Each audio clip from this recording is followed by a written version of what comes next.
உள்நோக்கி திரும்பு, உன் வழியாக திரும்பு, அடுத்தவர்களை பார்த்து கொண்டிருக்காதே, உள்ளிருந்துதான் உன் பயணம் தொடங்க வேண்டும். இதுதான் சூஃபித்துவம். தெய்வீக இருப்பை உணர்ந்து கொள்ளுகின்ற பாதை உள்ளிருந்து தொடங்குகிறது. தன்னை உணர்ந்து கொள்ளும் ஒருவன் தன் நாயனை உணர்ந்து கொள்கிறான். வெளியிலிருந்து உள்ள போறது மகிழ்ச்சிங்க, உள்ளிருந்து வெளிப்படுவது ஆனந்தம். வெளியிலிருந்து உள்ள போறது கல்வி, உள்ளிருந்து வெளிப்படுவது அறிவு. வெளியிலிருந்து உள்ள போறது வெறும் செய்தி தாங்க, உள்ளிருந்து வெளிப்படுவதுதான் ஞானம். ஞானமாக இருந்தாலும், அறிவாக இருந்தாலும், ஆனந்தமாக இருந்தாலும் அது உள்ளிருந்துதான் வெளிப்பட்டாக வேண்டும். அந்த உள்முயக்க பயணம் தான் சூஃபித்துவம் என்று இந்த நூல் பேசுகிறது. தெய்வீக ஆற்றலின் இருப்பை ஒருவர் கண்டுகொள்ளுகின்ற இதெல்லாம் படிக்கும்போது அண்ணா மனதிற்குள் ஒரு மென்மையான ஒரு காற்று வீசியது, ஒரு சமாதானம் வந்தது மனசுல.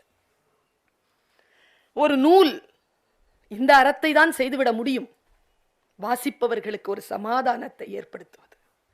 பாருங்க, தெய்வீக ஆற்றலின் இருப்பை ஒருவர் கண்டுகொள்ளுகின்ற பொழுது அவரது நம்பிக்கையில் அசைய முடியாத நம்பிக்கையும் அவர் உணர்ந்து கொண்ட உண்மையில் நிச்சயத்தன்மையும் ஏற்படுகிறது.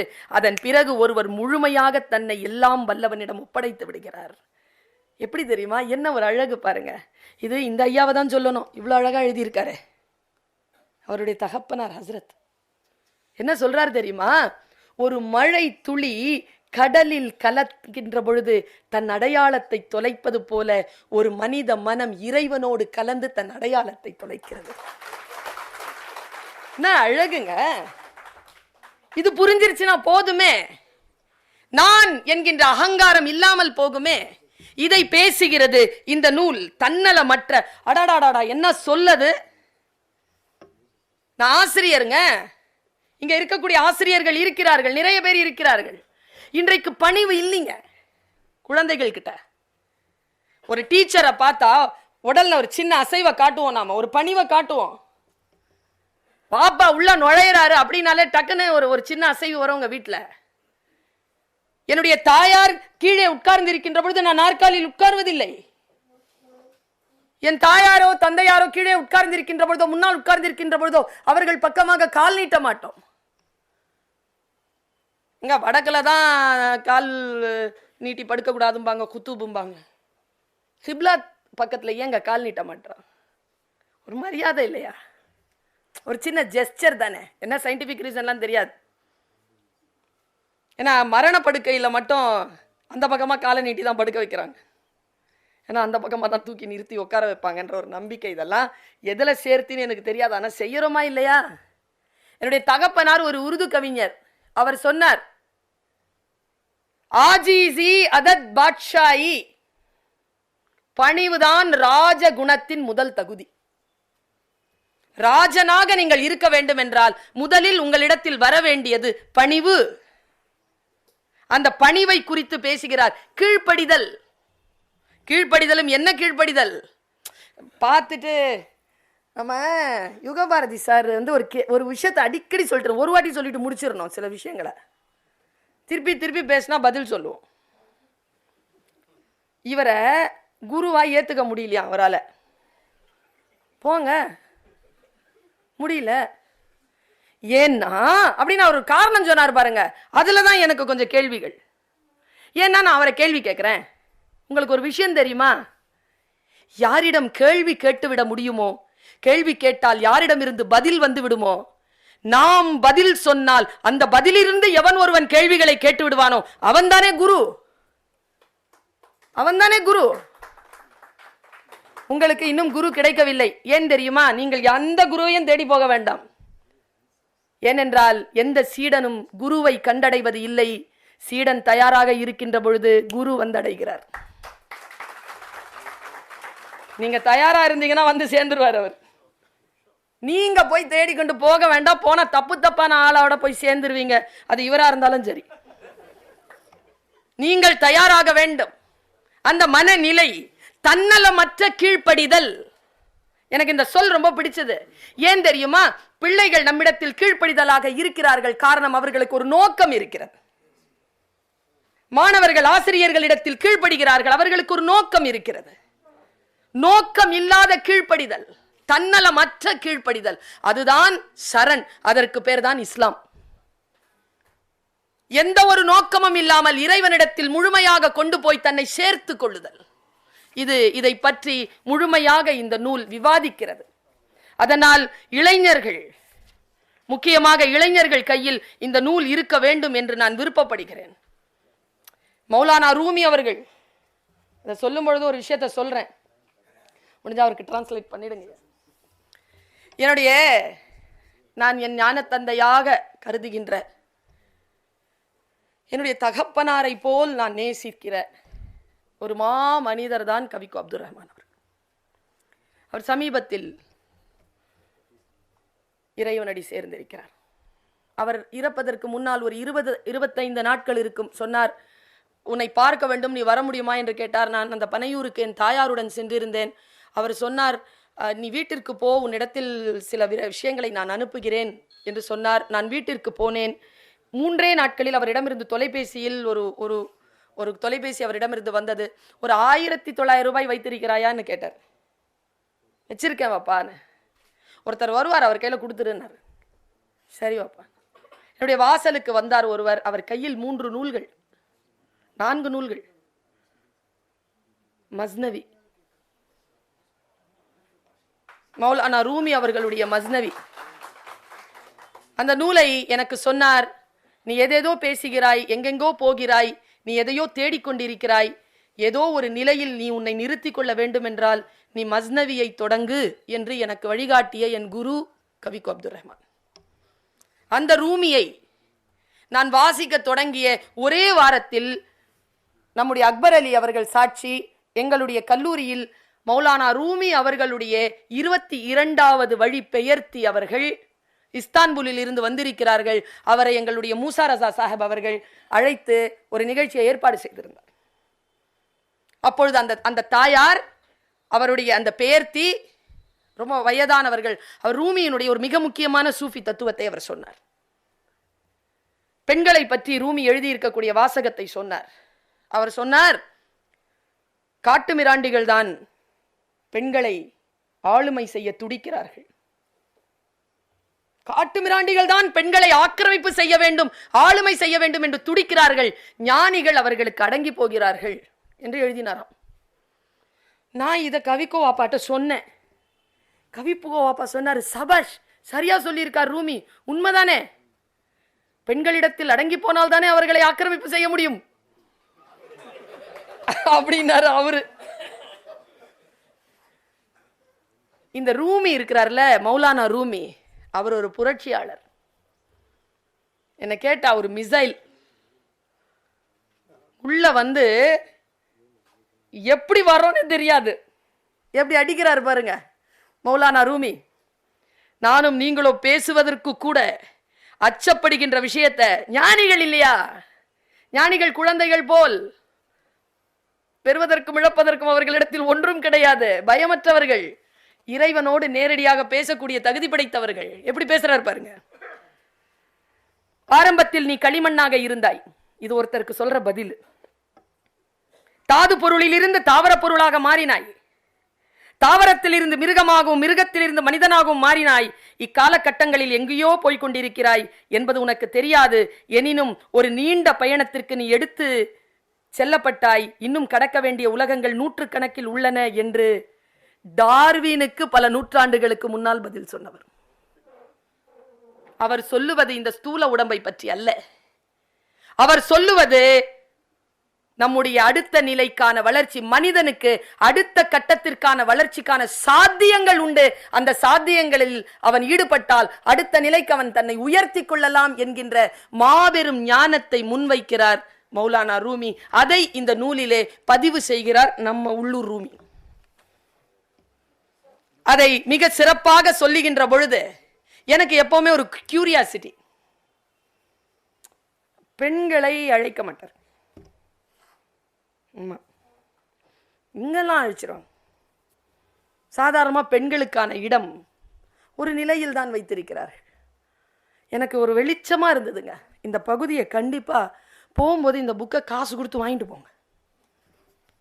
புக்கெல்லாம் ஃப்ரீயாக போகக்கூடாதுங்க, தர்த்திரம். காசு கொடுத்து வாங்கிடு. ஃப்ரீயாக வாங்கிடுறாங்க தெரியுமா நிறைய பேர். நான் பதிப்பாளருங்க, வைத்தறிச்சல்ல சொல்கிறேன். ஒவ்வொரு நூலும் ஒரு வாழ்க்கையை காவு கேட்கும். பதிப்பாளனுக்கு ஃப்ரீயாக மட்டும் வாங்கிடாதீங்க. அவர் சொன்னார்ல, அவரை புகழ்ந்து பேசினா யமதர்மராஜாவை நினச்சிக்கிறாங்கன்ட்டு. நீங்கள் இந்த மாதிரி யாரையாவது நினச்சிக்கோங்க. ஒரு புக்கு ஃப்ரீயாக வந்தா காசு கொடுத்து வாங்க. பெண்களை பற்றி 12வது கேள்வி. சமுதாயத்தில் பெண்களின் பங்கு பற்றி இக்காலத்தில் நிறைய பேசப்படுகிறது. சூஃபித்துவமும் இஸ்லாமும் இந்த விஷயம் பற்றி என்ன சொல்கிறது என்று சொல்ல முடியுமா? நான் இங்க நிறுத்துறேன், ஒரு 2-3 நிமிஷம். நான் ரூமியை பற்றி வாசித்து கொண்டிருந்த பொழுதுதான் ராபியத்துல் பஸ்ரியா பற்றி வாசித்தேன். என்ன லேடிங்க, என்ன ஒரு அம்மா, அவங்க எவ்வளவு பெரிய அவுலியாங்க. அந்த அம்மா நடந்து போய்கிட்டே இருக்காங்களாம். ஒருத்தர் எப்ப பார்த்தாலும் ஒரு மஸ்ஜித்ல உட்கார்ந்துகிட்டு, இறைவா எனக்காக கதவுகளை திறக்க மாட்டாயா, கதவுகளை திறக்க மாட்டாயான்னு கண்ணீர் விட்டுட்டே இருப்பாராம். இந்த அம்மா போய் பார்த்துட்டு போயிருந்திருக்கு. நிறைய நாள் ஆச்சு, இன்னும் அழுக நிக்கல. நேரா கை தட்டி அந்த ஆளை வெளில கூப்பிட்டுருக்காங்க துவால. என்ன கதவுகளை திறக்க மாட்டாயா, கதவுகளை திறக்க மாட்டாயா? கதவுகள் எப்பொழுதோ திறந்து விட்டன, நுழைய முயற்சி செய். சொல்லிட்டு போயிட்டாங்க அந்த அம்மா. ராபியத்துல் பஸ்ரியா போயிட்டாங்க. அவர் பெரிய ஞானி ஆயிட்டார். நான் ஒன்று சொல்றேங்க, வேலை கிடைக்கிறதுனாலேயே எல்லாரும் டீச்சர் கிடையாதுங்க. இந்த PhD, வெங்காய பச்சடி, தயிர் பச்சடி எல்லாம் படிச்சதுனாலேயே எல்லாரும் பெரிய ஆய்வாளர்கள்லாம் கிடையாது. அடிப்படையில் சில புரிதல்களும் சில ஞானமும் இல்லை என்றால் அவர்களை அந்த நிலைக்கு நாம் கொண்டு செலுத்த முடியவே முடியாதுங்க.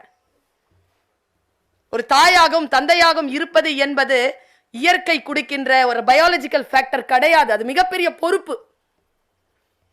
தலைவனாக இருப்பது ஒரு வாய்ப்பு அல்ல, அது பொறுப்பு, ரெஸ்பான்சிபிலிட்டி. அந்த ஞானி இருக்கார்ல, அவருக்கு இன்னும் மனசுல அந்த சின்ன விஷயம் போகல. ஒரு நாள் படித்துறையில உட்கார்ந்துகிட்டு இருக்காரு ராபியத்துல் பஸ்ரியா. அப்படி போறாங்க. அவங்களுக்கு முன்னால தான் ஞானம் பெற்று விட்டதை காட்டிவிட வேண்டும் என்பதற்காக அவர் என்ன பண்ணிருக்காரு, அவங்க பார்க்க தண்ணியில நடந்திருக்காருங்க. இந்த அம்மா என்ன பண்ணுச்சு தெரியுமா? சல்லா துணி இருக்குல்ல, ஜானிமாஸ், அதை எடுத்து அப்படி காத்துல வீசிச்சான். அதுல காத்துல நிக்குது. ஏறி அதுல உட்காந்து 2 ரக்காத் தொழுது இறங்கிட்டாங்க. இறங்கிட்டு சொன்னாங்களா, தண்ணியில நீந்துவது உன்னை விட மீனுக்கு எளிது, காற்றில் பறப்பது என்னை விட கொசுவுக்கு எளிது. நாம் 2 பேரும் அதற்காக பிறப்பெடுக்கவில்லை, வேறு பல காரியங்கள் இருக்கிறது, அதை பார்த்து கொண்டு போ என்று சொன்னார். அதனால் தான் சூஃபிகளிடம் நீங்கள் அற்புதங்களை எதிர்பார்க்காதீர்கள். அற்புதங்களை யார் செய்து விடுகிறார்களோ அவர்களுக்கு பின்னால் நீங்கள் சென்று விடாதீர்கள் என்று சொல்லுவதற்காக. அற்புதங்களை செய்ய அவர்களுக்கு தெரியும், ஆனால் அது அல்ல அவர்களுடைய பிழைப்பு, அது அல்ல அவர்களுடைய நோக்கம். பெண்களை பற்றி பேசுகிறது. இந்த முதல் பேராவே ஐயா என்னை பல காலமா என்னை கஷ்டப்படுத்திட்டு இருந்த ஒரு விஷயத்துல இருந்து ரிலீஸ் பண்ணிச்சு. இன்னைக்கு நான் சாட்சி சொல்றேன். அதுக்கு சொல்லுது, உங்களுக்கு தெரியும்ல, பர்வீன் சுல்தானா பேசினா ஏதாவது ஒரு பெண்ணியம், பெண் விடுதலை நீ பேசணும், பொம்பளை பிள்ளைங்களா அந்த பக்கமே அனுப்ப மாட்டேங்கிறாங்க. அந்த அந்த அந்த பேரா பாருங்க, நான் படிக்கிறேன், நீங்க ஃபுல்லா படிக்கணும். நீங்க ஃபுல்லாலாம் நான் படிக்க மாட்டேன். 150 ரூபா தான். இன்னைக்கு எவ்வளவுக்கு? 30 ரூபா குறைச்சலாம்.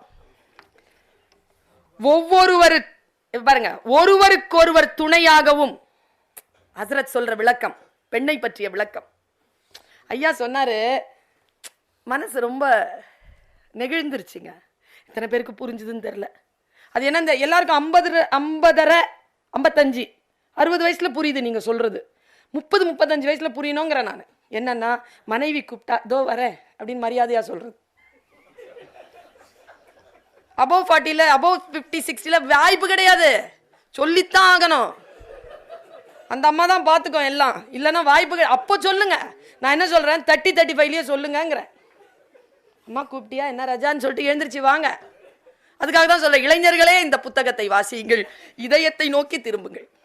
இங்க பாருங்க, ஒருவருக்கொருவர் துணையாகவும் இடவெளிகளை பூர்த்தி செய்யும் பொருட்டும். என்ன சொல் பாருங்க, இஸ்லாம் சாதாரணமான மார்க்கம் இல்லைங்க.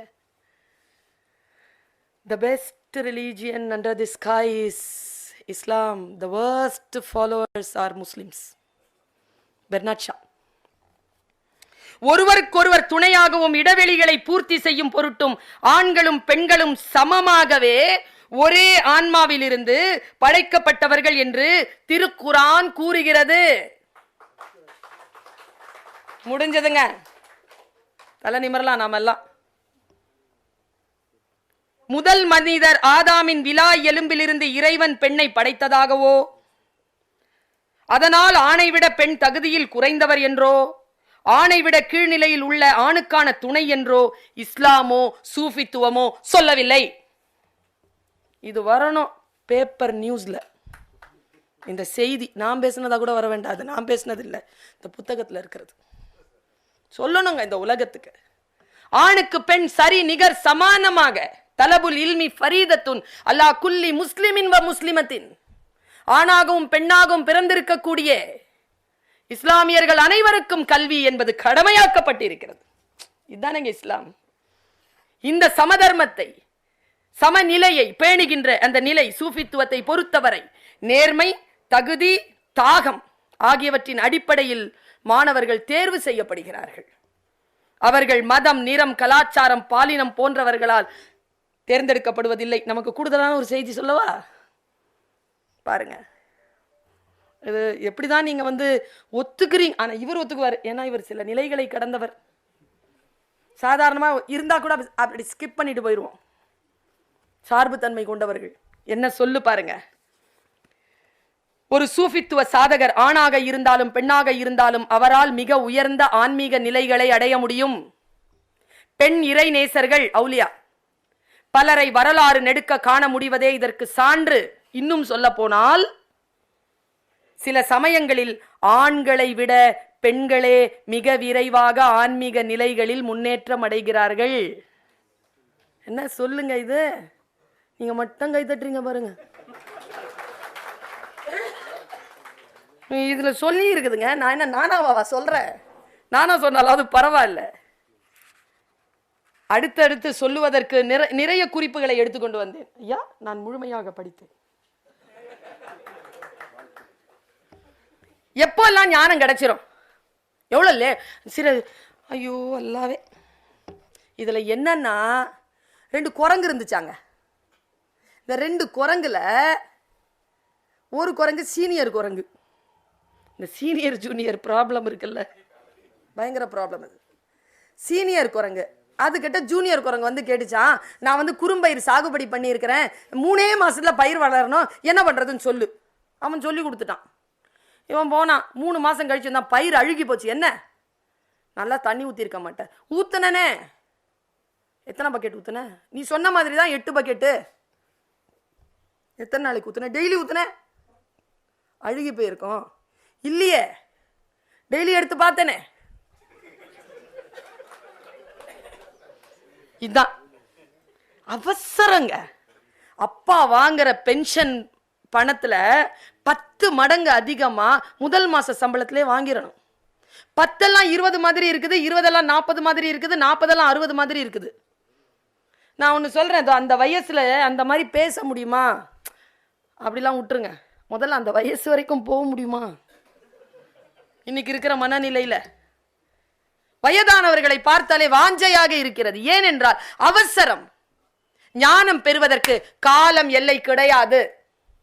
எப்படி வேணாலும் வரலாம், ஒரு வினாடியிலும் வரலாம், 10 வருஷமும் ஆகலாம். ஆனால் சாதகர்களுக்கு 7 10 வருஷம் என்று இவர்கள் காலக்கெடு கொடுக்கிறார்கள். அதுவும் ஆரம்ப நிலைதான். ரசூல் அல்லாஹ் சொன்ன ஒன்றை சொல்லி நான் நிறைவு செய்கிறேன். யா அல்லாஹ், என் நாடி துடிப்பு அடங்குகின்ற வரைக்கும் என்னை ஞானவானாகவே வைத்திருப்பாயாக. அந்த ஞானத்தை வளர்த்தெடுப்பாயாக. யார் கேட்டதுங்க? ரசூல் அல்லாஹ். ரசூல் அல்லாஹ் கேட்கிறார் இறைவனிடத்தில், தனக்கு நாடி துடிப்பு அடங்குகின்ற வரைக்கும் ஞானத்தை பெருக்குவாயாக. அப்படி என்றால் ஞானம் பெருகக்கூடியது.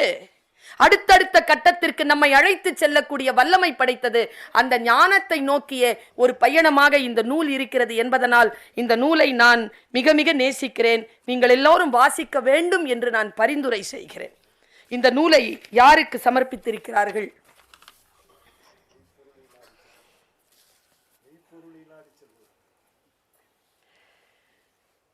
சமர்ப்பணம். பல்லாண்டு காலங்களாக அலைந்து திரிந்த போதிலும் வாழ்வின் இலக்கை அறியாமல், சரியான பாதை தெரியாமல், தக்கதொரு வழிகாட்டியும் கிடைக்காமல் பரிதவிக்கும் சத்திய வேட்கையுள்ள ஒவ்வொரு ஜீவனுக்கும்